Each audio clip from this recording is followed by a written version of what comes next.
Merci Seigneur. Nous allons passer à la parole. Amen. Amen. Nous sommes dans le deuxième trimestre de l'année 2023. Amen. C'est le deuxième trimestre. Le premier trimestre vient de s'achever. Et vous savez comme moi que l'année 2023 a débuté il y a longtemps. Il y a déjà 3 mois qui sont passés.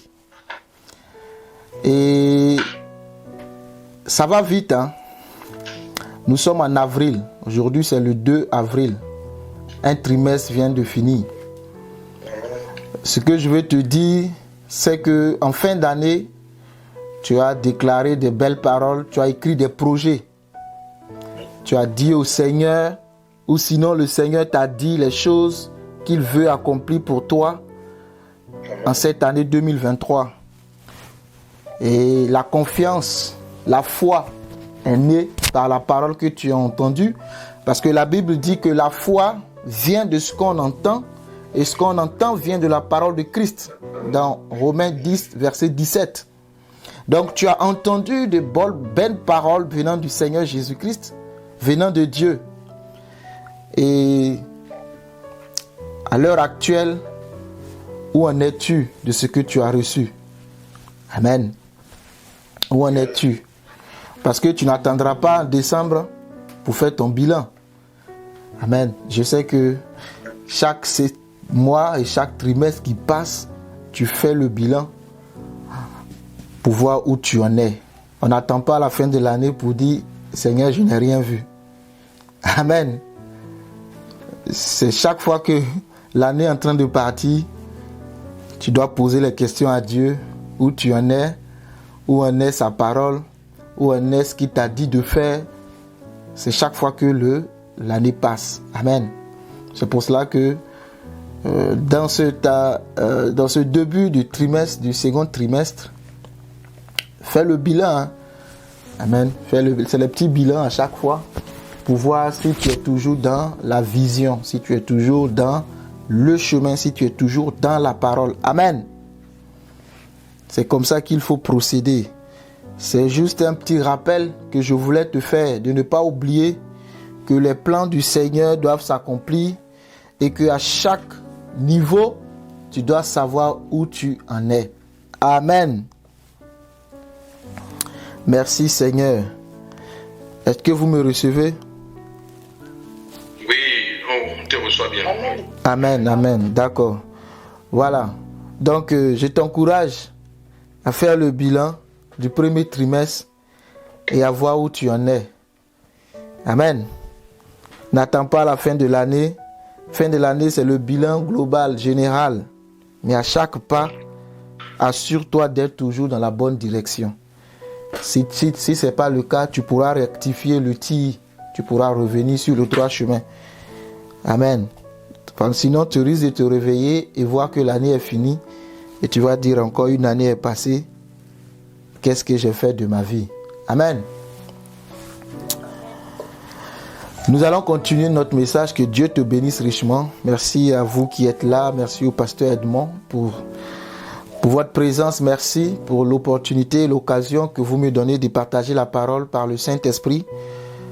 Que Dieu vous bénisse richement et que sa grâce divine soit avec vous. Qu'il vous assiste dans tout ce que vous faites dans le nom de Jésus. Amen. Nous traitons le thème de « Qui dites-vous que je suis ?» Amen. Qui dites-vous que je suis ramène à l'identité, ramène à l'intimité.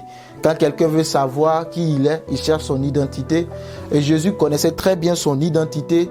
Jésus savait qui il était, il n'en doutait point. Mais il voulait se rassurer que ceux qui marchent avec lui savent qui il est. Amen. Il voulait se rassurer que ceux qui étaient avec lui savaient le Dieu qu'il suivait. Donc il pose la question à ses disciples. Qui dites-vous que je suis, moi, le Fils de l'homme? Les uns disent que tu es Jérémie, tu es Jean-Baptiste, tu es l'un des prophètes, tu es Élie. Amen. Et vous, que dites-vous? Et Simon, fils de Jonas, qui est Pierre, lève la main et dit, tu es le Christ, le Fils du Dieu vivant. tu es le Christ, le Fils du Dieu vivant. Amen. Et Jésus lui-même sait qu'il est le Christ, le Fils du Dieu vivant, parce qu'à son baptême dans Luc 3, 21, lorsqu'il sort des eaux, pendant qu'il priait, le ciel s'est ouvert et Jésus entend Jésus entend, tu es mon Fils bien-aimé, en qui j'ai mis toute mon affection. Amen. J'ai mis mon amour, mon affection en toi. Et Jésus est présenté au monde comme le Fils de Dieu. Voici l'agneau de Dieu qui ôte le péché du monde. C'est ce que Jean-Baptiste a dit. Mais il n'était pas seulement l'agneau de Dieu, il était aussi le Fils de Dieu. Jean-Baptiste a vu l'agneau de Dieu qui ôte le péché du monde. Mais le Père a dit, c'est vrai, c'est l'agneau. Mais sachez que c'est mon Fils en qui j'ai mis toute mon affection. Amen. Et même sur la montagne de transfiguration, lorsque Jésus va se retrouver avec Jean, Jacques et Pierre, ses intimes, ils vont voir Jésus changer d'aspect. Et Moïse est apparu qui est représenté par la loi. Élie est apparu qui est représenté par les prophètes. Amen. Et la voix encore va se faire entendre. Et la voix présente encore, il dit, c'est mon Fils, écoutez-le. Amen. Écoutez Jésus. En d'autres termes, la loi a été engloutie par Jésus. Les prophètes ont été engloutis par Jésus. En Jésus se trouve la loi et les prophètes, mais lui révèle la grâce. Amen. Donc Jésus connaissait très bien son identité. En posant cette question, c'est pas parce qu'il doute ni ne connaît pas, mais il veut savoir que pensent les autres vis-à-vis de sa personne. Tu dois connaître ton identité, tu dois affirmer ton identité, tu dois être, je ne sais pas, tu dois, à tous les niveaux, peu importe la situation, tu dois savoir qui tu es. Et ton identité n'est pas fonction des événements que tu vis, des épreuves que tu traverses, mais ton identité est du fait que tu es né de Dieu. Et que la Bible dit que tous ceux qui reçoivent la parole de Dieu sont enfants de Dieu. Et l'apôtre Paul nous dira que tous ceux qui sont conduits par le Saint-Esprit sont fils de Dieu. Amen. Et le fait de savoir que tu es fils de Dieu, tu es enfant de Dieu, va t'aider à justement pouvoir affirmer devant les attaques du diable, à démontrer, amen, toute la puissance qui t'accompagne. Parce que, effectivement, ton identité dévoile la capacité qui réside en toi.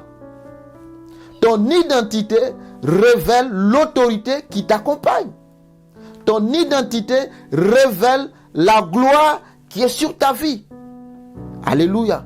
En fonction de ton identité, on peut savoir la force de frappe qui t'accompagne.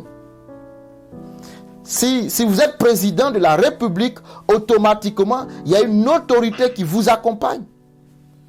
Automatiquement, il y a une force qui vous accompagne. Alléluia. Si tu sais ton identité, tu sais la capacité qui t'accompagne. C'est pourquoi Jésus affirme son identité et le diable vient lui dire, si tu es fils de Dieu, ordonne. Voyez-vous, si tu es fils de Dieu, quand il est écrit, voyez, il sait qu'il y a une promesse rattachée au Fils de Dieu. Il y a une parole rattachée au Fils de Dieu. Il est écrit que tu ordonneras. Ordonne. Il est écrit, il est écrit, il est écrit. Parce que le diable connaissait la parole. N'oubliez pas, c'était l'ange de lumière auprès de Dieu. Mais qui a voulu prendre la place de Dieu. Il s'est retrouvé comme étant l'ennemi numéro 1 de Dieu. Amen. Donc, ton identité va beaucoup influencer ta vie sur terre. Quand tu te présentes comme le fils du président de la République, je pense que le traitement que tu reçois n'est pas pareil comme le fils de l'éboueur qui passe dans la rue. Que tu le veuilles ou pas, ce sont les réalités de ce monde. Et d'autres vont plus loin pour dire, tu sais qui je suis? Parce qu'en disant ça, il s'appuie sur une force, il compte sur quelque chose ou quelqu'un, il compte sur une autorité. Tu sais qui je suis? Est-ce que moi tu me connais? Tu sais qui je suis? Alléluia. C'est ça l'identité. Donc devant le diable, tu sais qui tu es. Tu n'as pas peur. Tu ne trembles pas. Tu ne crains pas. Tu résistes. Amen. Sur la terre, nous sommes enfants de Dieu. Nous sommes enfants biologiques par le lien de sang. Le lien de sang, nous sommes nés d'une famille. Nous appartenons à cette famille par le lien de sang. Et le lien de sang, ce n'est pas quelque chose que nous avons choisi ni décidé. Non, tu es né dans la famille d'Agobert, tu t'appelles Dagobert. Tu n'as rien choisi. Mais dans la famille de Dieu, le sang de Jésus nous a lavé, nettoyé, et nous devenons maintenant participants à la nature divine. Et à ce niveau-là, ce n'est pas le lien de sang. Le lien de sang, Jésus te lave, mais c'est l'esprit. Amen. Et tu as le choix. Tu es né dans la famille Kofi, tu n'avais pas le choix. Tu t'appelles Kofi. Mais en Christ, avant de venir à Jésus, tu as le choix de dire, je ne veux pas de cette famille. Amen. C'est par l'esprit. À tous ceux qui l'ont reçu, elle a donné le pouvoir de devenir enfants de Dieu, lesquels sont nés, non pas de la chair et du sang, mais de la volonté de Dieu, l'esprit de Dieu. Donc il faut que tu saches que tu es né de Dieu et que le Saint-Esprit t'habite. Amen. C'est ce qui fait que tu es enfant de Dieu. L'Esprit Saint en nous témoigne que nous sommes enfants de Dieu. Alléluia. C'était pour te compléter ce que je t'avais dit dimanche passé. Parce que le sang te lave, le sang te nettoie. Amen. Parce que sans effusion de sang, il n'y a pas pardon de péché. Donc le rôle du sang de Jésus, c'est de te nettoyer pour que tu puisses être présentable devant le Père. Maintenant, l'Esprit de Dieu va témoigner que tu es enfant de Dieu. Est-ce que le Saint-Esprit peut témoigner ce matin que tu es enfant de Dieu? Quand on dit témoin, ça veut dire j'ai vu. J'ai vu des choses en elle. J'ai constaté. Alors, je peux dire que c'est un enfant de Dieu. C'est un fils du royaume. Ceux qui sont conduits par l'Esprit de Dieu accomplissent le fruit de l'Esprit qui est l'amour. Amen. Est-ce que le Saint-Esprit peut te présenter comme son fils? Se présenter, voilà mon fils bien-aimé en qui j'ai mis toute mon affection? Est-ce qu'il peut le faire? Est-ce qu'il peut le dire? Tu penses que n'oubliez pas que c'est Satan qui a accusé c'est Dieu qui a dit à Satan que as-tu remarqué mon serviteur Job? Ça veut dire qu'il avait tellement confiance en Job qu'il a vendu Job au diable. Il dit, as-tu remarqué mon serviteur? Job, Satan dit, je viens de me promener sur toute la terre. Il dit, ah bon, hein? Mais raconte-moi, qu'est-ce que tu as vu? T'as pas vu mon serviteur Job? Il dit, oui. Tu l'as remarqué? Oui. Et Satan lui dit, c'est parce que tu le protèges qu'il te craint. C'est parce que tu l'as béni qu'il te craint. Oh Seigneur, aide-nous. Que cela ne soit pas la motivation. Amen. La bénédiction ne doit pas être la motivation de la crainte de Dieu. Non. Non, parce que quand il va enlever la bénédiction, je nous pose la question, est-ce que nous allons toujours continuer? Mais la femme de Job en a démontré le contraire. Elle a dit à son chéri, maudit Dieu et meurs. Nous voulons Dieu quand il y a la bénédiction. Nous ne voulons pas Dieu quand il n'y a pas de bénédiction. Maudit Dieu et meurt. Mais Job, Dieu n'a pas eu tort de mettre Job devant le diable parce que Job a réussi parfaitement son épreuve. Amen. Je prie et je prie pour chacun de nous que Dieu nous permette de réussir brillamment les épreuves de nos vies. Que nous puissions être de ceux-là, amen, qui font honneur au Père. Dans une famille, il y a des fils qui déshonorent la famille. Il y a aussi des fils qui honorent la famille. Soit de ceux qui honorent la famille. Dans une maison, il y a des vases utiles. Il y a aussi des vases inutiles. Soit de ceux qui sont des vases utiles pour le maître. Amen. Que Dieu puisse compter sur toi pour le représenter dignement sur cette terre comme un ambassadeur. Amen. Que tu sois comme un ambassadeur qui représente dignement notre Seigneur Jésus-Christ. Amen. Qui dites-vous que je suis? L'identité. Amen. L'identité en Jésus-Christ. L'apôtre Paul dira en Romains 8, verset 13, « Si vous vivez selon la chair, vous mourrez. Mais si par l'esprit vous faites mourir les actions du corps, vous vivrez. Car tous ceux qui sont conduits par l'Esprit de Dieu sont fils de Dieu. » Verset 15, « Et vous n'avez point reçu un esprit de servitude pour être encore dans la crainte, mais vous avez reçu un esprit d'adoption par lequel nous crions Abba, Abba Père. » Amen. Voyez-vous, nous avons reçu un esprit d'adoption. Nous avons reçu un esprit d'adoption, le Saint-Esprit, par lequel nous crions Abba Père. Nous n'avons pas reçu un esprit de servitude pour être encore dans la servitude du péché. Mais nous avons reçu un esprit d'adoption par lequel nous crions Abba Père. Amen. Nous crions Abba Père. C'est ça notre identité en Jésus. Nous sommes fils de Dieu. Et c'est par le Saint-Esprit que nous disons que Dieu est notre Père. Jésus a dit, sans l'Esprit, nul ne peut dire que Jésus-Christ est Seigneur. Sans le Saint-Esprit, tu ne peux pas dire que Jésus-Christ est Seigneur. Dans la famille de Dieu, c'est le Saint-Esprit qui nous aide à marcher selon la volonté parfaite de Dieu. Et nous ne marchons plus selon nos désirs. Nous marchons selon le fruit de l'Esprit de Dieu. Qui dites-vous que je suis, moi le Fils de Dieu? Moi le Fils de l'homme, pardon. Amen. Qui dites-vous que je suis? Qui dites-vous que je suis? Si tu veux connaître Dieu, tu es obligé de passer par le Saint-Esprit. Si tu veux connaître Jésus-Christ, tu es obligé d'avoir une intimité avec le Saint-Esprit. Il a dit à Pierre, ce n'est pas la chair et le sang qui t'ont révélé, mais c'est mon Père. Et le Père aujourd'hui nous parle à travers le Saint-Esprit. Le Saint-Esprit, c'est l'Esprit du Père. Le Saint-Esprit, c'est l'Esprit de Jésus. Là, je suis en train de parler de la Trinité. Amen. Le Père, le Fils et le Saint-Esprit. Le Saint-Esprit, c'est la personne de Jésus-Christ, mais que tu ne vois pas physiquement, mais qui habite en toi. Amen. Ces choses-là, souvent, sont difficiles à appréhender, à comprendre.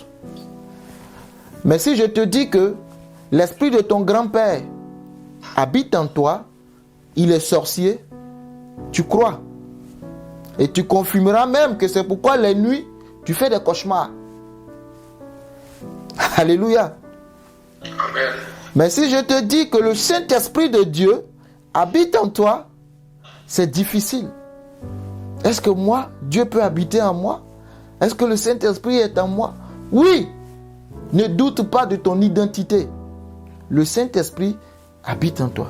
Et tel que l'esprit du démon, l'esprit du sorcier, vient habiter en toi et crée des dégâts, t'amène à vivre des choses contraires à la parole de Dieu, amène ta vie dans un désespoir, dans un désastre total, c'est aussi pareil que le Saint-Esprit, quand il vient habiter en toi, il vient transformer ta vie pour que tu sois à l'image de Dieu.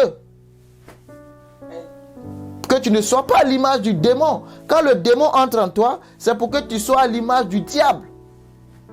Mais quand le Saint-Esprit entre en toi, c'est pour que tu sois à l'image de Dieu. Nous tous, qui le visage découvert, contemplons comme dans un miroir.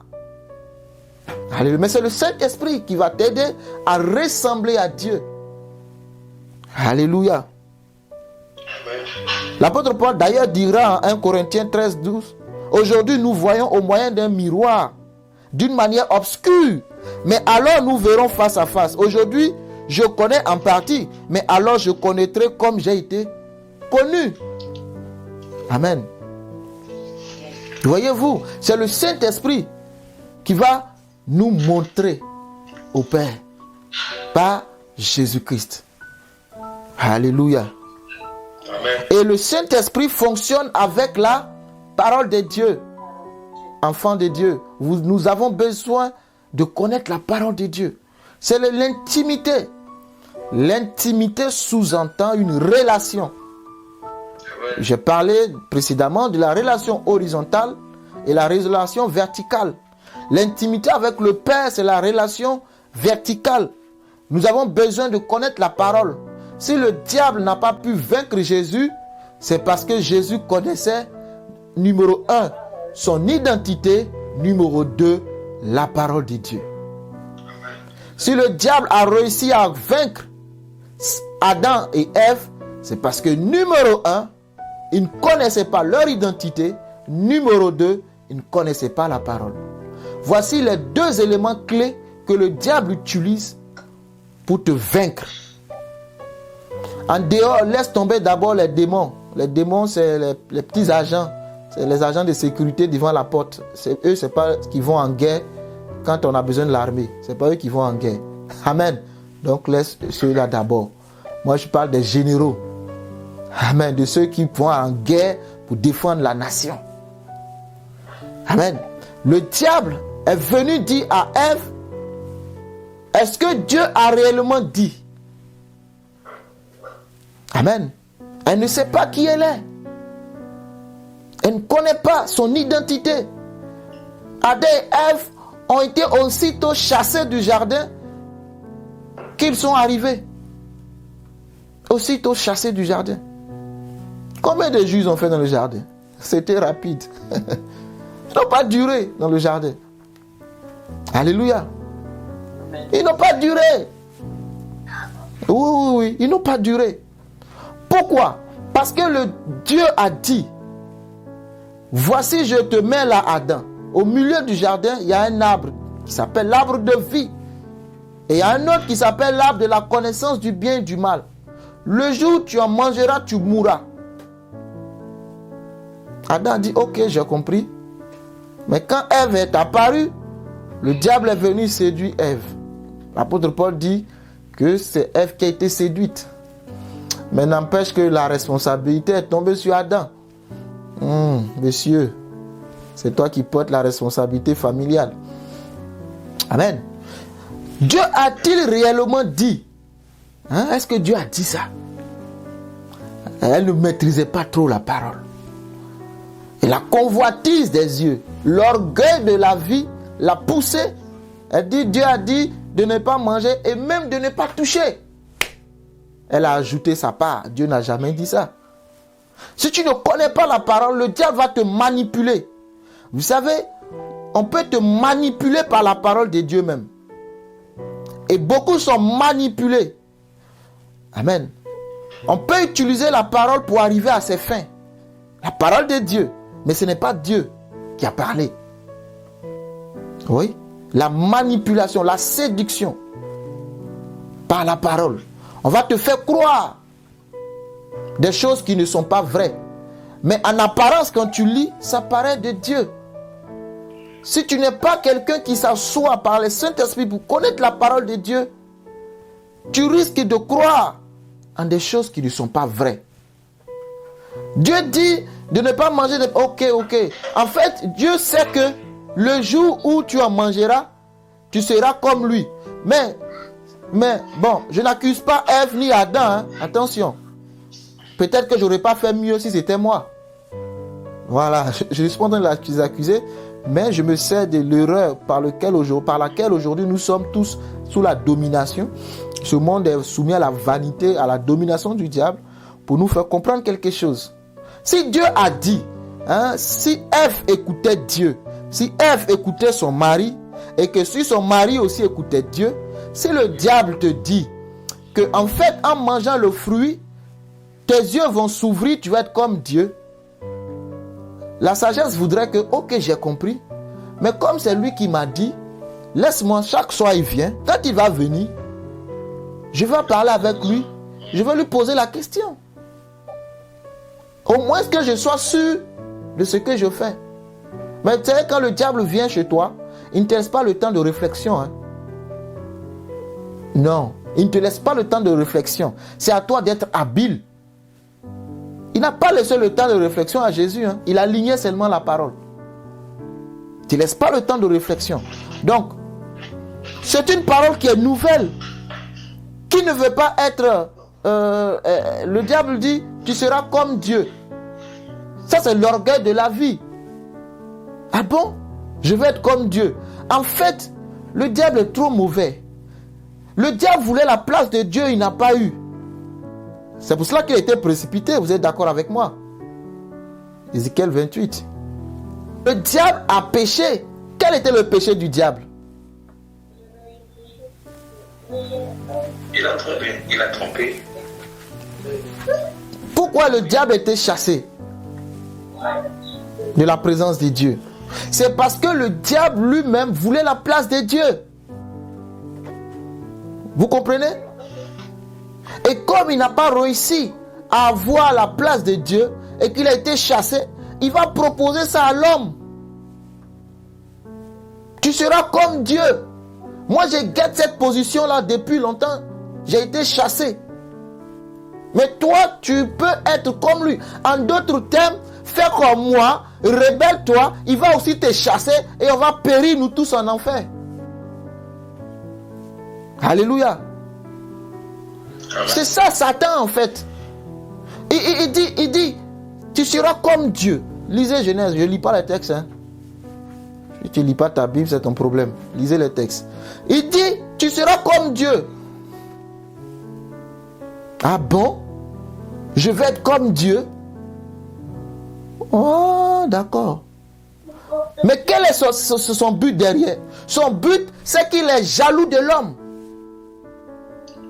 Il veut que l'homme soit expulsé de la présence de Dieu. Il sait très bien que quand l'homme va manger l'interdit de Dieu, il va être chassé, comme lui.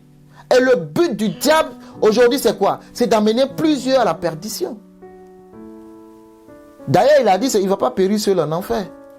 Il s'active aussi pour recruter. Tu seras comme Dieu. Mais je n'ai pas besoin d'être comme Dieu puisque j'ai tout ce que je veux. Mais l'orgueil de la vie, c'est ça. Je veux être comme. Je veux être comme. Ne sois pas comme. Sois l'identité que Dieu t'a donnée. Amen. Sois l'identité que Dieu t'a donnée. Je veux être comme. Je veux être comme. Tu n'as pas besoin d'être comme. Qui est comme? Tu n'as pas besoin d'être comme. Tu as besoin d'être toi-même et de connaître et d'affirmer ton identité. Tu n'as pas besoin de te comparer, encore moins à Dieu. Dieu ne partage pas sa gloire. Tu seras comme Dieu. Amen. Faites très attention. Je serai comme Dieu. Ah bon? Je serai comme Dieu. Ça donne de l'intelligence. Si tu manges, tu auras l'intelligence. Donc je suis bête. Si tu manges, tu seras comme Dieu. Tu vas savoir, tu vas connaître. Le diable ne te dira jamais le revers de la médaille. Il attend juste que tu croques le fruit interdit. Tu découvriras toi-même les dangers cachés derrière. Le diable ne va jamais te dire, si tu fais ça, en voici les conséquences. Il va dire, fais, c'est très bon pour toi. Alléluia. Si tu ne connais pas ton identité, si tu ne connais pas ta nature, tu vas te retrouver à faire des choses qui sont contraires à la volonté de Dieu. Mais que le Seigneur Jésus-Christ, ce matin, nous aide par sa grâce à être sûrs de qui nous sommes. Amen. Ne doute pas de qui tu es.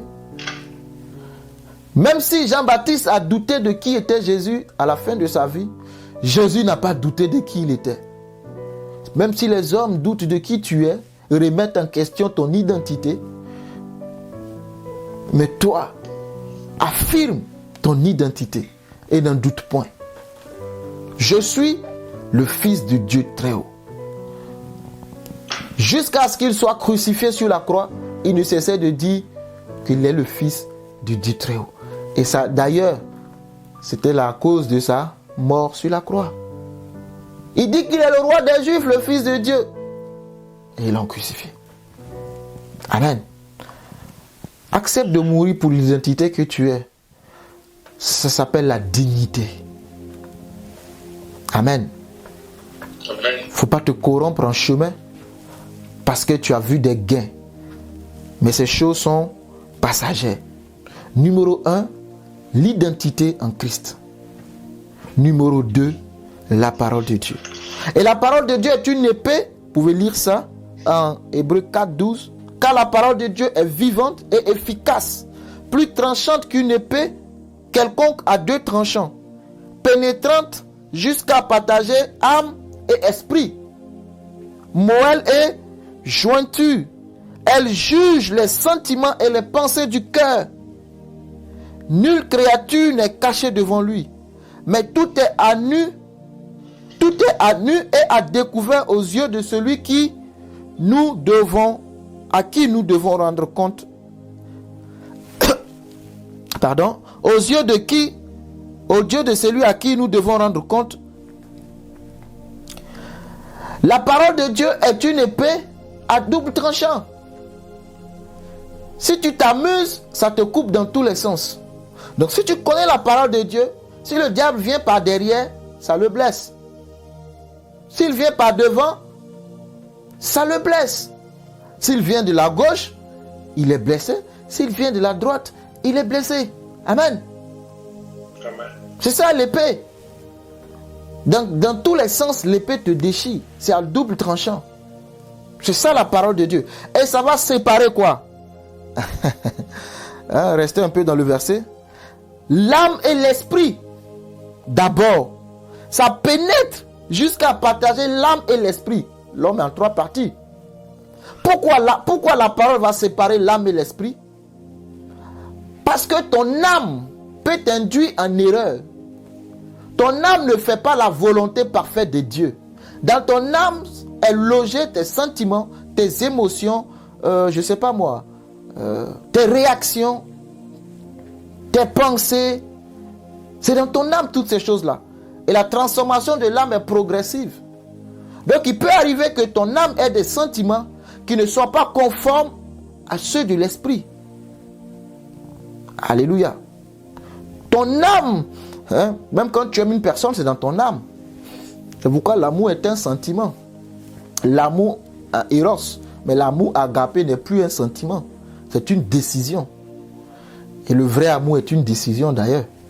Sinon les sentiments varient en fait en fonction de la situation. Tu es stimulé, quand tu es stimulé, l'adrénaline monte, l'amour monte. Tu dis waouh, je l'aime, c'est celle qu'il me faut. Maintenant, quand elle a fait une bêtise que tu n'aimes pas, ce sentiment-là diminue. Tu dis, est-ce que c'est pas le démon même de ma vie? Pourquoi? Parce que les sentiments sont dirigés par les sens en fait. Vous êtes d'accord avec moi? L'amour, les sentiments sont dirigés par les 5 sens. Ah oui. Donc quand tu vois, l'amour monte, l'amour grimpe. Mais quand tu ne vois plus, quand tu ne sens plus, quand tu n'entends plus, l'amour commence à diminuer. Et vous vous éloignez d'une personne dont vous êtes amoureux, vous allez vous rendre compte que à un moment donné, si vous n'êtes pas dans la proximité ensemble, l'amour va commencer à aller dans le placard, dans les archives. Amen. Donc, mais l'esprit est l'esprit. Dans l'esprit réside le Saint-Esprit. Donc, quand tu seras amené à dire je l'aime, le Saint-Esprit va dire fais attention. Le Saint-Esprit va juger, numéro 2, il va séparer, numéro 1, il va séparer l'âme et l'esprit. Il va dire, la personne dont tu dis aimer, la voici son âme, voici son esprit. Ça c'est la première partie. Ensuite, la jointure et la moelle. Amen. Quand la jointure et la moelle, c'est à peu près l'âme et l'esprit en fait. La moelle, pour trouver la moelle, il faut aller dans les os. C'est ça, non? Ceux qui sont avec moi. Oui, c'est ça. C'est ça. Tu es fatigué? Non. Tu es fatigué? Non, on n'est pas fatigué. Ou bien je suis trop rapide? Non, c'est bon. Est-ce que le rythme est bon? Je suis rapide, dites-moi. Je ne vais pas prêcher en l'air. Est-ce que vous arrivez à suivre? Oui, on suit. Amen. Attentivement. Amen. Donc, merci. L'âme et l'esprit, c'est à peu près comme la moelle et la jointure, n'est-ce pas? Parce que la moelle se trouve dans l'os. Donc, si tu veux voir la moelle, il faut casser l'os. Amen. Os de mes os, chair de ma chair. On l'appellera femme. Donc, Adam a vu les os. Adam n'a pas vu la moelle. Est-ce que je parle à quelqu'un? Adam a vu les os. Adam n'a pas vu la moelle. Ève, c'était ça. Waouh, quelle belle femme. Ouh, c'est celle qu'il me faut. Et Adam dit, os de mes os, chair de ma chair. Il est rentré un peu, il a reculé. Il est allé dans les os, il est revenu à la chair. Amen. 50% de l'intérieur, 50% de l'extérieur. Adam a commencé par les os. Os de mes os. Waouh. Mais il fallait qu'il pousse encore. Chair de ma chair. C'est le physique, hein. Là, c'est le physique. Mais il n'a pas vu la moelle. L'esprit. S'il avait vu l'esprit, il allait coacher sa femme pour qu'elle reste là avec lui. Mais c'est la femme qui l'a coaché. C'est Ève qui a coaché Adam. Parce qu'elle a pris l'interdit, elle est venue dire, chérie, j'ai mangé, hein. Il dit, bon, mangeons et mourons alors. C'est ça. Est-ce que si je ne mange pas, toi, me séparer de toi, impossible. Adam aimait Ève, hein. Oh, l'amour. Il dit, l'amour là, devant le maire, vous dites quoi? C'est pour le meilleur et pour le pire. Adam dit, Adam sait très bien que s'il mange, il va mourir. Il dit, Ève, notre amour est trop fort. Je t'aime plus que tout au monde. Je t'aime même plus que Dieu. C'est ce qu'il a fait. Et il a mangé. Elle a réussi à le coacher. Et ils ont mangé. Et elle aussi, elle était coachée par Satan. Et elle a réussi à coacher son mari. Et eux tous, Satan est chassé. Elle chassée. Son mari chassé. Et le diable acclame. Mission accomplie. Maintenant, vous allez voir de quel bois je me chauffe. Je me chauffe. Vous allez voir qui je suis. Vous allez souffrir. Et Dieu est venu. Chacun a reçu sa part. Chacun a reçu ça, oui. Donc, la moelle, il faut que tu puisses voir. Mais comment tu vas voir la moelle? Tu ne peux pas voir la moelle parce que c'est dans l'os. Donc, si tu veux voir la moelle, il faut casser l'os. Alors, si tu casses l'os, tu crées un dégât. Amen. Mais le Saint-Esprit, c'est en cela le niveau 3. Vous êtes avec moi? Le niveau 3, mon verset est passé où il est là. Le niveau 3, il dit maintenant, la parole fait quoi? Elle juge les sentiments et les pensées du cœur. Qui peut voir les pensées d'un homme? Qui peut voir les sentiments d'un homme? Donc, la moelle que tu ne peux pas voir, Dieu peut voir cette moelle et te dit, dans cette moelle, il y a un cancer qui se développe. Fais attention. Amen. Il y a la mort dans cette moelle. Ne t'engage pas. Tu as vu la chair, tu as vu les os, mais tu n'as pas vu la moelle. Je t'aime qu'il t'a dit là. Moi, je juge les pensées du cœur. Ce n'est pas vrai ce qu'il t'a dit. C'est pour te tromper. Parce que l'homme est tel que sont les pensées de son cœur. Proverbe 27. Il te dira mange et bois, mais son cœur n'est point avec toi. Je vais te lire ça. Amen. Aujourd'hui, je m'attaque beaucoup sur l'identité et la parole. Je fais selon l'esprit. Amen. L'homme est tel que sont les pensées de son cœur. Il te dira, mange et bois. Proverbe 23, j'ai dit 27. C'est 23, verset 7. Ce n'est pas Proverbe 27, mais c'est Proverbe 23. Si tu prends des notes. Verset 7. Ne mange pas, verset 6, ne mange pas le pain de celui dont le regard est malveillant et ne convoite pas ses friandises. Bon, à ce niveau-là, la prudence peut t'aider. Mais au verset 7, car il est comme les pensées de son âme. Alléluia. L'homme est comme les pensées de son âme. En réalité, ce qui intéresse Dieu en toi, ce n'est pas ce que tu dis, mais c'est ce que tu penses. C'est ce qui intéresse Dieu. Ce sont tes pensées. Quand Jésus dit, qui dites-vous que je suis? En fait, qu'est-ce que les gens pensent de moi? Alléluia. Amen. Qu'est-ce que les hommes pensent de moi? C'est ça en fait. Qui dites-vous que je suis? Ce n'est pas juste tu t'appelles Jésus-Christ. Non.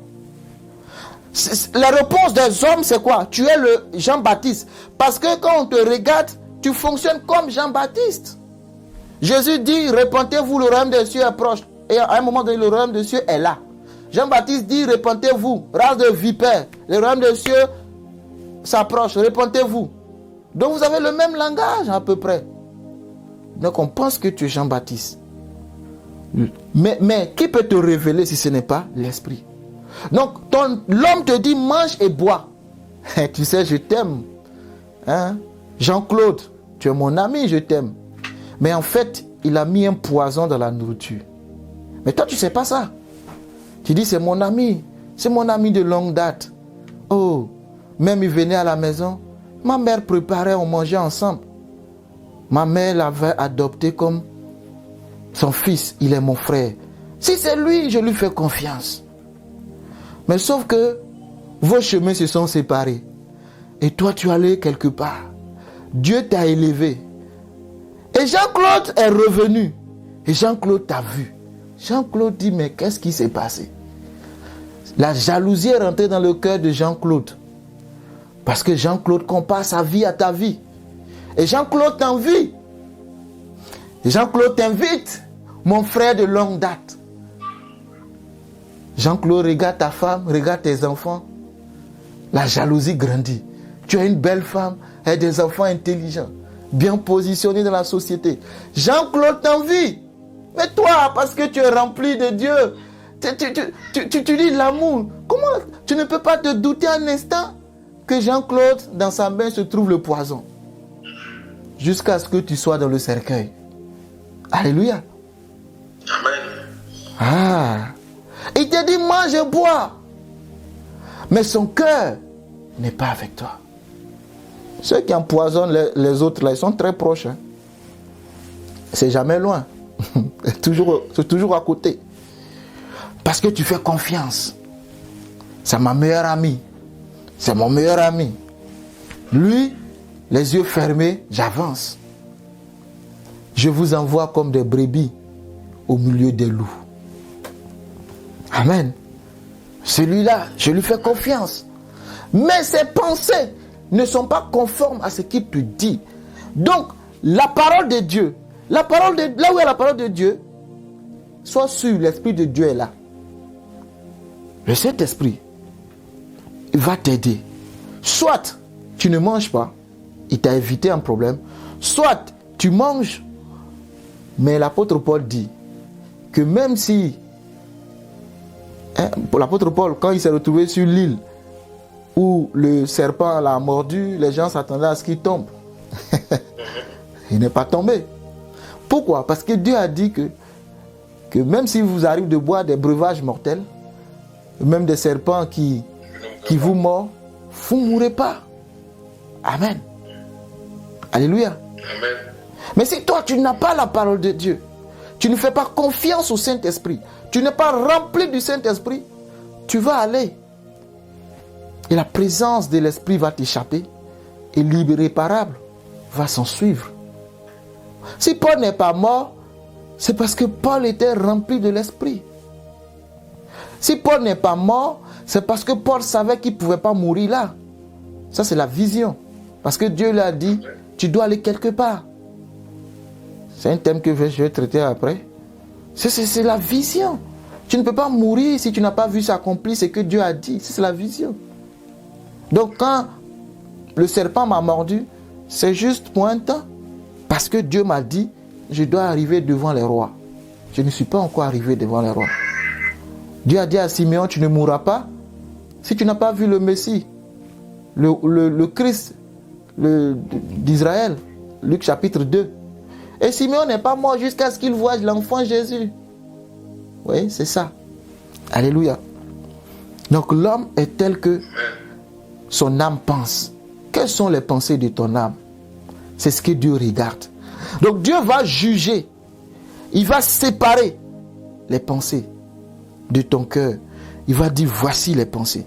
Mais il dit, verset 13, nulle créature n'est cachée devant lui. Tout est nu et à découvert. Devant Dieu, tout est nu et à découvert. Merci Seigneur. Merci Saint-Esprit de Dieu. Merci Seigneur. Tout est nu et à découvert devant lui. Si la parole de Dieu, il faut faire de la parole de Dieu ton ami, ton intime. Elle va t'aider. La Bible dit, n'ajoutez pas foi à tout esprit. Mais faites quoi? Éprouvez. Mais comment tu vas éprouver ce que je te dis si tu ne connais pas la parole de Dieu? Comment? Tu gommes tout, tu avales tout. Parce que j'ai dit Jésus. Non. Éprouve ce que je dis. Confronte cela avec les Écritures. Ne fais pas confiance. Même si c'est un prophète qui t'a parlé, éprouve la parole du prophète avec la lumière de Dieu. Éprouve la parole. Sinon, tu risques d'être abusé. Alléluia. Connais ta parole. Et connais ton identité. Ton identité, c'est ton identité. Je n'ai pas choisi de naître dans cette famille. C'est Dieu qui m'a envoyé dans cette famille. Et c'est mon identité. En Jésus-Christ, je suis enfant de Dieu. Point. C'est mon identité. Le sang de Jésus m'a lavé. C'est ma part. Il n'y a pas d'autre sacrifice à faire pour que le sang de Jésus nous lave. Le seul a été accompli par Christ. C'est son sang qui a coulé. Mais si tu ne connais pas ta parole, on va abuser de toi. On va te dire de faire des sacrifices expiatoires. Mais ça, c'est l'ancienne alliance. Fais des sacrifices de ceci et de cela. Et tu vas en faire. Parce que tu ne connais pas la parole. Tu seras manipulé. C'est le sang de Jésus-Christ. Seul son sang. La Bible dit que ce n'est pas le sang des boucs et des animaux. Mais c'est le sang parfait de Jésus. Le souverain sacrificateur est rentré dans le lieu très saint. Une fois pour tout. Une fois pour toutes. Il n'y a plus d'autres entrées. C'est fini. Mais tu vas entendre faire des sacrifices expiatoires.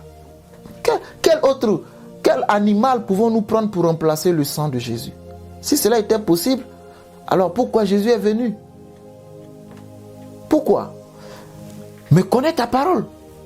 Connais les Écritures. Lis ta Bible. Médite ta Bible. Quand tu as abusé, qui pleure? Même si tu finis par dire, moi je ne veux plus à l'église, les hommes de Dieu sont faux, c'est ton problème. Reste chez toi. Ça ne change pas Dieu. Mais on a abusé de toi. Dans ton ignorance, mon peuple périt par manque de connaissance. C'est ton problème. Si tu dis que tu ne vas plus à l'église, c'est ton problème. Dieu demeure Dieu. Et tu dois connaître ta parole. Moi, on a tellement abusé de moi que je préfère m'asseoir chez moi. Reste chez toi. Il fallait abuser des Écritures pour qu'on n'abuse pas de toi. Et tu ne veux pas lire. Tu ne veux pas étudier la Bible. Ça ne t'intéresse pas. Et on abuse de toi. Et maintenant tu dis, les hommes de Dieu sont des faux. C'est ton problème. Ça ne changera pas. Dans les derniers temps, il y aura des faux. Mais si tu ne connais pas le vrai billet de banque, tout billet de banque, tu le prendras. Et si tu ne sais même pas que ce billet de banque ne fonctionne pas en Europe, ton CFA qui est dans ta poche a la valeur qu'en Afrique. Il faut d'abord savoir à quel moment, dans quelle partie de la terre ton billet de banque fonctionne. Il faut connaître le vrai. Le billet de banque, le CFA en France est un faux. Tu ne peux rien faire avec, il n'a aucune valeur. Mais en Afrique, il fait beaucoup de choses. Alléluia. Connais ta valeur en Christ. Ton identité dans le Seigneur Jésus-Christ. Mais pour cela, tu ne peux pas faire autrement que de connaître la Bible. Connais ta parole. Tu ne lis pas ta Bible. Tu ne lis pas ta Bible. Si je me présente devant toi, je veux te dire des choses, des belles paroles. Parce que l'homme veut entendre des belles paroles. Dieu va te bénir. Dieu va t'élever. Tu seras prospère. Tu auras ceci. Le Seigneur est avec toi. Le Seigneur n'est pas là pour être avec toi si tu n'es pas avec lui. Amen. Le Seigneur n'est pas avec toi. Il ne peut pas être avec toi. Le Seigneur est avec ceux qui sont avec sa parole.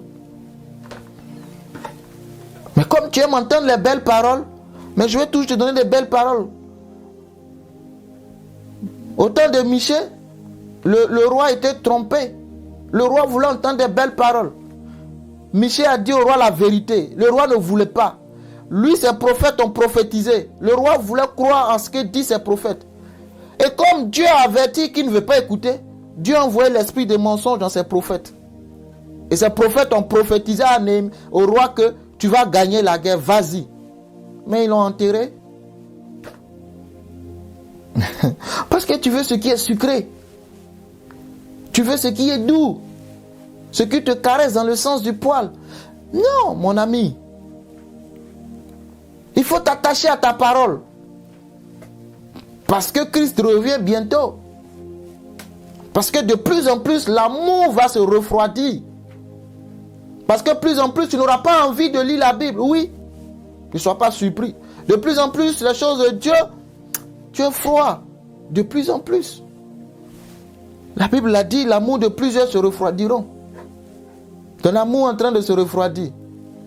De plus en plus. Mais accroche-toi à Dieu. Amen. Accroche-toi à sa parole. Alléluia. Mets dans la poubelle si tu veux. Toi, tu veux toujours qu'on te dise tu auras le pain avec le lait.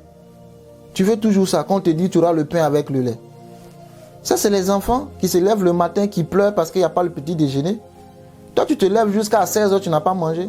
Tu es chef d'entreprise, tu te lèves le matin, jusqu'à le soir, tu ne te rends même pas compte que tu n'as pas mangé. Parce que tu cherches des choses importantes à ramener à la maison. Mais ton enfant, quand il se lève, il pleure. Il ne cherche même pas à savoir si tu as l'argent pour payer à manger. Mais lui, il pleure. Il veut son argent. Il est enfant. L'apôtre Paul dit, aspirez à la nourriture solide. Devenez des hommes faits à la statue de Christ. Aspirez à la nourriture solide. On ne peut pas toujours te prêcher que tu auras l'argent. On ne peut pas toujours te prêcher que tu auras des enfants. On ne peut pas toujours te prêcher que tu vas avoir le miel. Non. La manne, non. Dieu en donne. Hein. Mais il y a un moment donné, il faut grandir. Chaque année, on t'enseigne toujours la même chose. Toujours le même message. Quel est l'effet du message dans ta vie? Amen. Qu'est-ce que ça fait dans ta vie? Tu dois arriver à un moment donné où tu dis, en fait, ce qu'on t'enseigne là, à un moment donné, tu vas te dire, mais ça ne me parle plus. Pourquoi? Parce que tu as grandi. Ah oui. Parce que tu veux autre chose. Si tu acclames toujours ces choses-là, tu n'as pas encore grandi, tu veux autre chose. C'est léger. L'apôtre Paul dit, j'ai beaucoup de choses à vous révéler, mais je ne peux pas vous le dire parce que vous êtes des enfants, vous êtes encore au lait. Aucun engagement spirituel dans les choses de Dieu. Toi, tu veux toujours qu'on t'enseigne. On t'enseigne, on t'enseigne, on t'enseigne. Le résultat, il est où? Il faut grandir en Christ. Jésus-Christ grandissait en stature, en sagesse et en grâce, devant Dieu et devant les hommes, en stature, en sagesse et en grâce, devant Dieu et devant les hommes, jusqu'à devenir la stature parfaite, devenir fils. Quand Dieu lui dit, tu es celui-ci est mon fils bien-aimé en qui j'ai mis toute mon affection, Jésus n'avait pas 12 ans. Il avait 30 ans. À 12 ans, il lui a pas dit ça. À 12 ans, c'était l'enfant de Marie et de Joseph. C'était un enfant. Mais à 30 ans, il dit, celui-ci est mon fils bien-aimé en qui j'ai mis toute mon affection. Maintenant, va faire ce que je t'ai dit de faire. Tu veux que Dieu te confie des responsabilités? Il faut grandir. Galates 4, chapitre 1 dit, aussi longtemps que l'héritier demeure un enfant, il ne diffère rien de l'esclave. C'est pourquoi le diable nous manipule. Parce que nous ne voulons pas grandir. Nous sommes des esclaves encore du diable. Il demeure esclave jusqu'à ce qu'il devienne un fils pour savoir que l'héritage est à lui. Est-ce que moi j'ai besoin de te dire que Dieu va te bénir? Honnêtement, j'ai besoin de te dire ça? J'ai besoin de te dire que tu vas enfanter? Est-ce que j'ai besoin de te le dire? Est-ce que moi j'ai besoin de te dire que Dieu va te donner la provision? Je n'ai pas besoin de te le dire. Parce que c'est une certitude des Écritures. La Bible elle-même le dit. Je n'ai pas besoin de venir prêcher un message que Dieu va te bénir. Pourquoi? Mais la séduction, c'est ce que tu veux entendre. Mais je vais te dire ça. Ça te séduit, ça caresse ton âme. Ton âme est réjouie. Mais depuis que je te dis ça là, tu as vu la bénédiction arriver? C'est arrivé dans ta vie? C'est arrivé? C'est arrivé? Tu ne me réponds plus. Il ne faut pas me répondre. Il ne faut pas me répondre. Pasteur Edmond, pardonne-moi. C'est pour nous, pasteur, pas pour toi. Amen. Amen. Je ne sais pas où est-ce que je suis parti dans mon message. Je vais m'arrêter même. C'est bon comme ça. Je ne sais pas. On n'est pas encore là. Grandissons, enfants de Dieu. Connaissons notre identité. On est trop manipulé. Tu es trop manipulé. Parce que tu ne sais pas qui tu es. Depuis tu es chrétien là. Tu ne veux pas grandir. Tu ne veux pas assumer ton identité. Sois responsable. Quand un enfant grandit, il atteint la maturité, il quitte la maison de papa. Il s'en va prendre sa maison. Il vient prendre conseil chez papa, mais il a sa maison. Il se marie. Il a une femme, il a des enfants. Il devient responsable. Ce n'est pas son papa qui vient lui dicter les lois de sa maison, mais il prend conseil. Il a grandi. Il a une vision. Il a une orientation. Il vit avec ça. Il prend conseil. Il avance. Son papa le regarde. Son papa l'observe. Il dit, mon fils, je suis fier de toi. Tu as grandi. Tu as mûri. Même son père, avant le chicotait, le tapait. Quand il vient maintenant, même s'il a constaté une bêtise, il utilise la sagesse pour lui parler. Parce que son fils a grandi. Son fils a mûri. Son père peut lui confier des responsabilités. Il peut dire, représente-moi au conseil des ministres. Représente-moi, pas au conseil des ministres, parce qu'au conseil des ministres, il faut être un ministre pour être là-bas. Représente-moi au conseil, comment ça s'appelle, de l'entreprise. Hein? Il a créé un groupe. Il dit, représente-moi mon fils. Bientôt, moi, je vais à la retraite. Je vais te positionner. Tu vas me représenter. Il commence à t'envoyer dans les réunions pour que tu le représentes. Parce qu'il te fait confiance. Parce qu'il a vu que tu as grandi. Que tu ne vas pas mettre à terre son entreprise. Vous croyez que Dieu ne fait pas de même? C'est parce qu'il a vu. Si vous êtes fidèle dans les moindres choses, je vous confierai des grandes. Dieu fait pareil. Il t'observe, il te regarde. Mais il dit, mais depuis que Dagobert est devenu chrétien là, j'attends Dagobert, mais je ne vois pas Dagobert. Parce que Dagobert court tout le temps là où on dit il va pleuvoir la manne. Dagobert refuse d'aller où je vais l'envoyer. Amen. C'est comme les corbeaux. Là où il y a les cadavres, on trouve les corbeaux là-bas. C'est là-bas. L'aigle ne mange pas l'animal déjà mort. L'aigle tue sa proie, comme le lion. Quand le lion grandit, quand il est petit, la lionne va chasser. Elle envoie la proie. Le lionceau mange. Mais quand le lion grandit, il va chasser lui-même. Dieu dit que nous devons le représenter sur la terre. Nous devons occuper les sphères. Nous devons dominer. Nous devons régner. Mais il nous cherche, il ne nous trouve pas. Alléluia. Amen. Je lis mon verset là et je m'arrête. 1 Corinthiens 2, verset 10. Dieu nous a révélé par l'Esprit. Et je vais relire plus haut pour que tu comprennes. Mais comme il est écrit, ce sont des choses que l'œil n'a point vues, que l'oreille n'a point entendues, et qui ne sont point montées au cœur de l'homme. Des choses que Dieu a préparées pour ceux qui l'aiment. Des choses que Dieu a préparées. Vous voyez, je n'ai pas besoin de te dire ça. Des choses que Dieu a préparées pour ceux qui l'aiment. Des choses qui ne sont pas montées dans le cœur d'un homme. Dieu les a préparées pour toi. Verset 10. Dieu nous l'a révélé par l'Esprit. Par qui? Le Saint-Esprit. Car l'Esprit sonde même les profondeurs de Dieu. Lequel des hommes en effet connaît les choses de l'homme, si ce n'est l'Esprit de l'homme qui est en lui. De même, personne ne connaît les choses de Dieu, si ce n'est l'Esprit de Dieu. 1 Corinthiens 2, 9 à 11.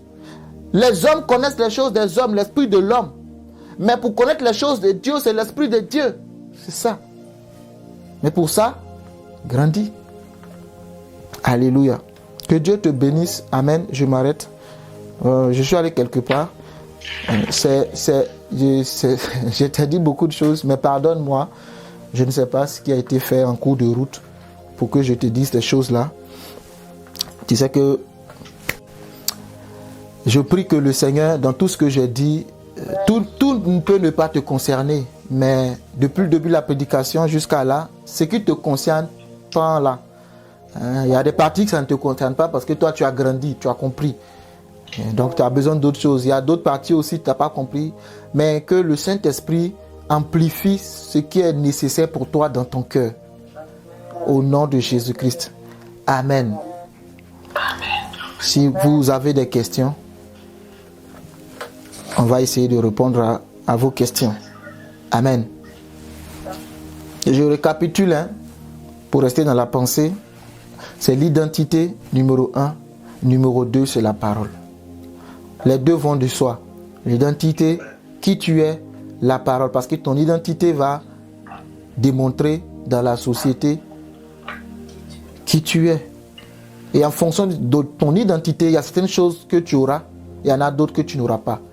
Il y a certaines choses que tu peux faire, il y en a d'autres que tu ne peux pas faire. Parce que ton identité te l'oblige. Amen. Le prince Harry a quitté la royauté parce que son identité ne lui permet pas, son identité en tant que prince ne lui permet pas de faire certaines choses. Et lui, voulant son plaisir de la chair, a quitté la royauté, a quitté la cour royale pour aller s'installer aux États-Unis et faire ce qui est dans son âme, alors qu'il est né pour être roi. Amen. Et son identité lui confère automatiquement la position de roi. Et au moment venu, s'il est vivant, il peut monter au trône. Si cela est possible en fonction de l'ordre hiérarchique. Mais lui, il a décidé que je ne veux plus être prince de la cour royale parce que j'ai mon chemin. Ça, c'est son identité. Et même étant déchu de sa position de prince, le fait qu'il soit né dans cette cour, partout où il passe, les portes s'ouvrent. C'est son identité. Même quand il était déchu. S'il se présente quelque part, on dira, c'est le petit-fils de la reine. Et tout le monde va se mettre à ses petits soins. C'est comme ça. Si nous sommes les enfants de Dieu, alléluia, nous ne sommes pas déchus de notre royauté. Non. Nous avons notre royauté en nous. Nous sommes un sacerdoce royal. Nous n'avons pas été déchus. C'est le diable qui a été déchu. C'est pourquoi il veut que nous soyons aussi déchus. Mais nous ne sommes pas déchus de notre position de roi. Donc l'identité en nous, si nous savons qui nous sommes, et l'autorité de la parole, il y a des choses, même si c'est dur comme de l'airain, ça va se briser. Parce que l'onction brise le joug. Alléluia. Même si c'est dur comme le fer, Ça va se rompre. Les chaînes vont se casser dans le nom puissant de Jésus-Christ. Les chaînes vont se briser.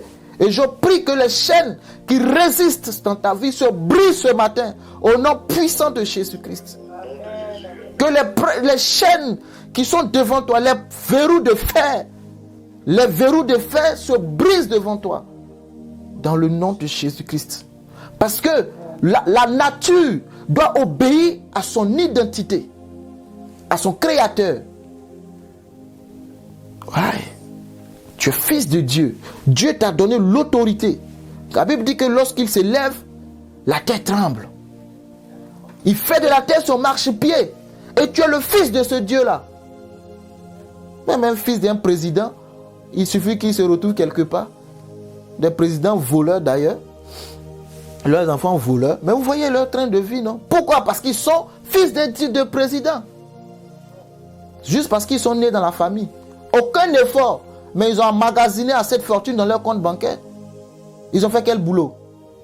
Rien du tout. Juste parce qu'il est né enfant d'eux. Mais nous sommes nés enfants de Dieu. Tout doit se soumettre parce que le grand Dieu vit en nous par son esprit. Amen. Si devant Jésus tout genou fléchit, c'est à cause de quoi? De son identité. C'est juste à cause de ça. Parce qu'il est le Tout-Puissant. Tout genou fléchit. Son identité. Nous connaissons Paul. Nous savons qui est Jésus. Mais vous, qui êtes-vous? Les démons ont posé la question. Vous, qui êtes-vous? Dites-nous, qui êtes-vous? Nous te chassons au nom de Jésus que Paul prêche. On connaît Paul, on connaît Jésus. Mais toi, qui tu es? Tu dois peser dans le monde spirituel. C'est pas seulement le lait. Hein. Tu dois peser. Parce que les démons pèsent. Je vous dis la vérité. Hein.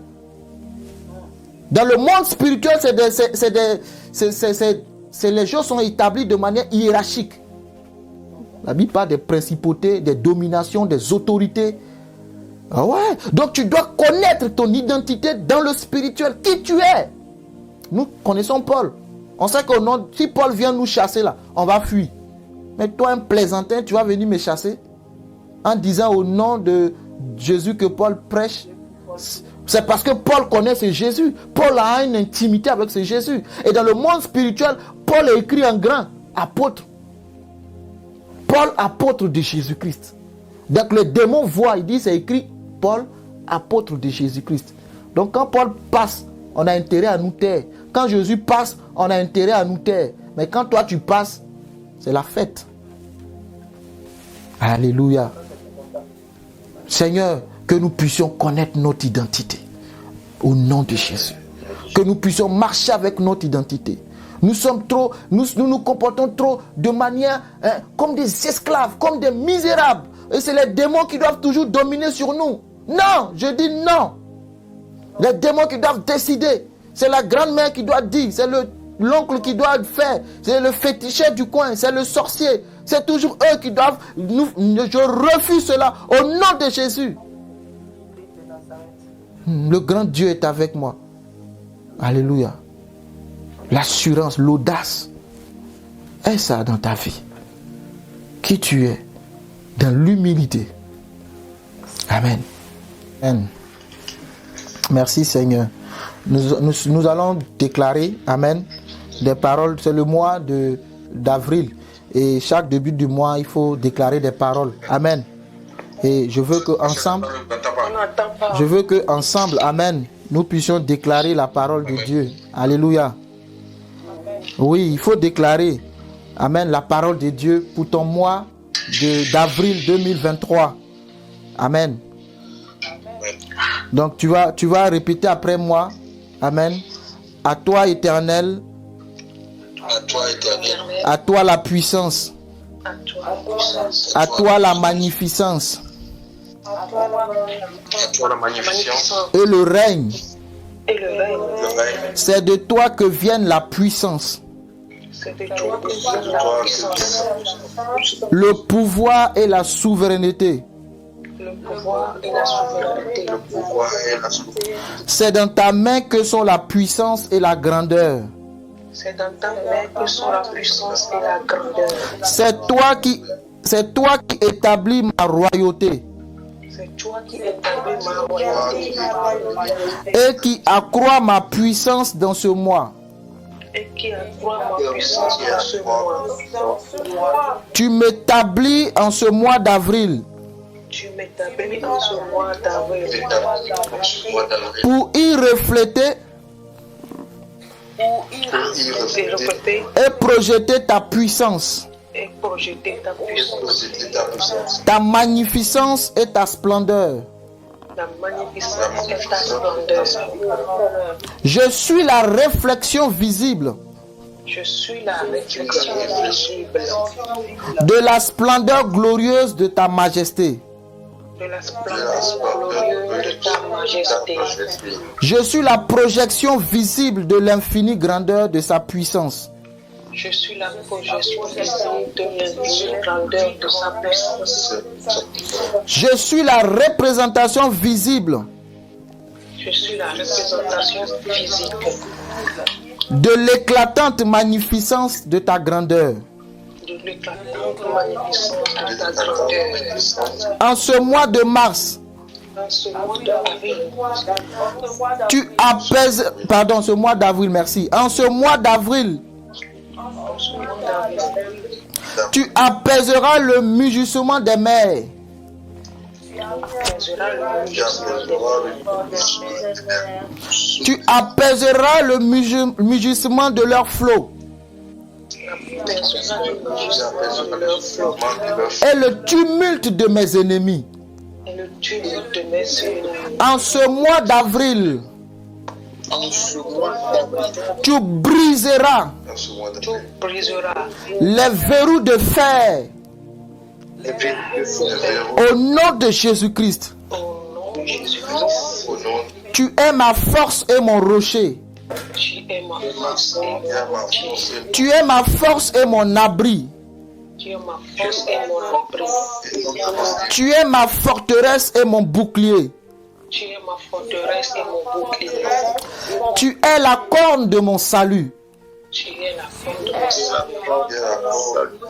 Tu es ma haute retraite. Tu es ma haute retraite. Tu es mon rempart Tu es mon rempart. et ma citadelle. Tu es ma citadelle. Tu es mon appui. Tu es mon appui. Tu me distingues. Tu me distingues. Tu distingues mon diadème et le relèves avec gloire. Tu es mon diadème et le relève avec gloire. Tu distingues mon diadème et le relèves avec gloire. Mon diadème et le relève avec gloire. Tu élèves mon diadème au-dessus de mes ennemis. Tu élèves mon diadème au-dessus de mes ennemis. Tu me donnes une corne de fer pour broyer mes ennemis. Tu me donnes une corde de fer pour broyer mes ennemis. Pour anéantir les sangliers de la forêt. Tu anéantis les sangliers de la forêt. Et écraser la corne de Moab. Et écraser la corde de Moab. Tu traînes dans la poussière la corne de mes ennemis.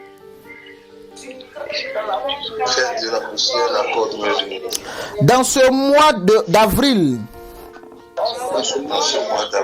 je déclare que la corde de Moab sera écrasée.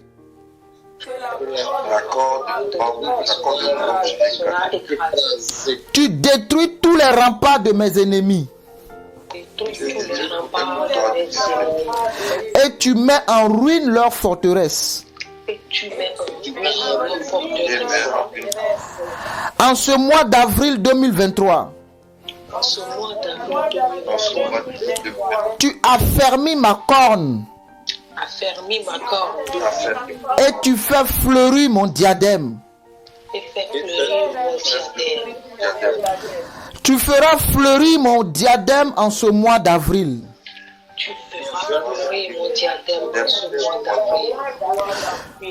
Tu m'ornes d'un magnifique diadème. Comme marque de distinction et signe de grande grâce.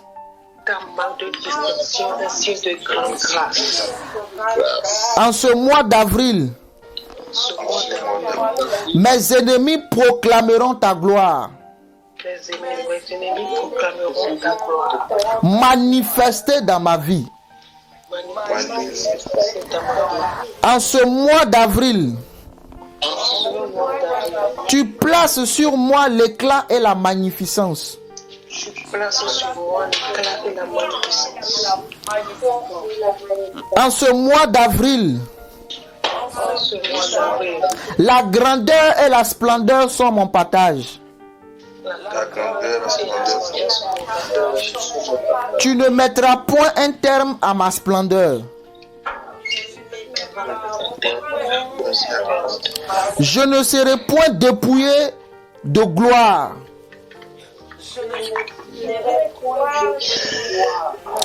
Car c'est toi, Éternel, ma gloire. Car c'est toi, éternel. Tu es ma gloire. Tu es ma gloire. C'est toi, Jésus, qui est ma gloire. C'est toi, Jésus, qui est ma gloire. Et c'est toi qui élèves ma tête. C'est toi qui es. En ce mois d'avril 2023, En ce mois d'avril 2023, ma gloire sera grande ma gloire sera à cause de ton secours. à cause. Je suis béni. Je suis béni. Je suis richement favorisé. Je suis souverainement élevé. Je suis souverainement élevé. En ce mois d'avril 2023, En ce mois d'avril, je bénéficierai du repositionnement divin je bénéficierai du repositionnement dans le nom puissant de Jésus-Christ. dans le nom puissant de Jésus-Christ. Quels que soient les endroits Quels que soient les endroits où les hommes m'ont positionné, où les hommes ont positionné, Dieu change mon histoire je change mon histoire dans le nom puissant de Jésus-Christ. À partir d'aujourd'hui jusqu'à la fin de ce mois, à partir d'aujourd'hui jusqu'à la fin de ce mois. la grâce de Dieu m'accompagne. La grâce de Dieu m'accompagne. Au nom puissant de Jésus-Christ. Amen. Amen. Merci Seigneur que ta déclaration qui a été entendue et enregistrée dans l'atmosphère monte vers le ciel, atteigne le trône de la grâce et retourne vers toi comme une pluie de l'arrière-saison qui bénit et enrichit ta vie dans le nom puissant de Jésus-Christ. Ce mois que les hommes utilisent comme un mois appelé le poisson d'avril, je prie dans le nom de Jésus que Dieu t'envoie tous les poissons nécessaires à la manifestation de ta gloire. Que Dieu ouvre son bon trésor, le ciel, que là où le poisson a manqué, que ce ne soit pas un poisson du mensonge, mais que ce soit un poisson de la vérité qui te visite dans le nom de Jésus. Tel que Pierre a jeté le filet et il a retiré 53 gros poissons. Je veux prier et prophétiser que en ce mois d'avril, tout filet que tu jetteras retire autant de poissons au nom puissant de Jésus. Qu'il t'envoie de gros poissons. Si ce sont des marchés qui te le donnent, au nom de Jésus, c'est une activité, une affaire, un boulot, un travail que tu veux, peu importe la requête devant le trône de la grâce, je prie que cette saison soit la bonne et que ce mois te multiplie 1000 fois autant ce que tu as eu depuis janvier jusqu'en ce jour et que la grâce divine surabonde dans ta vie au nom puissant de Jésus-Christ. Amen. Bon dimanche et que Dieu vous bénisse. Amen. Bon dimanche aussi. Bon dimanche à tous. Amen.